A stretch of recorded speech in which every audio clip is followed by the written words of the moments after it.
இன்றைக்கி நம்ம sweet corn recipe தான் பண்ண போகிறோம். அதுக்கு கார்ன் உதுத்தி வச்சுருக்கேன். அப்புறம் இங்கே தண்ணி போட்டிருக்கேன், கொதிச்சிட்ருக்கு. அதில் இந்த கார்னுக்கு தேவையான அளவு உப்பு போட்டுட்டு கார்னை போட்டுடலாம். ஜஸ்ட் ஒரு 2 to 3 மினிட்ஸில் வெந்துடும் கார்னு. அப்புறம் இவங்க எல்லாருக்கும் ஒரு இது யோசிப்பீங்க, இது எப்படி இவ்வளோ அழகாக முத்தாக எடுத்துருக்காங்கன்னு. ஆக்சுவலாக அதுக்கு ஒரு ப்ராடக்ட் நான் மீஷோவில் வாங்கியிருந்தேன். அதை வச்சு தான் இந்த அளவுக்கு எடுத்தேன். ரொம்ப ஈஸியாக வித்தின் செகண்ட்ஸ் இந்த 4 கார்னையும் எடுத்துட்டேன். நீங்கள் அந்த வீடியோ போய் பாருங்கள், டிஸ்கிரிப்ஷனில் லிங்க் கொடுக்குறேன், பையிங் லிங்க்கும் அதில் கொடுக்குறேன். நீங்கள் வந்து பார்த்துட்டு கண்டிப்பாக அந்த ப்ராடக்டை வாங்கி நீங்கள் வந்து அதில் பலனடைங்க. இப்போ இது கொதிச்சு வரட்டும். ஓகே, இது நல்லா வெந்துருச்சு.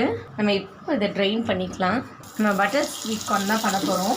ஸோ அது கொஞ்சம் பட்டர் எடுத்து ஊற்றிக்கலாம்.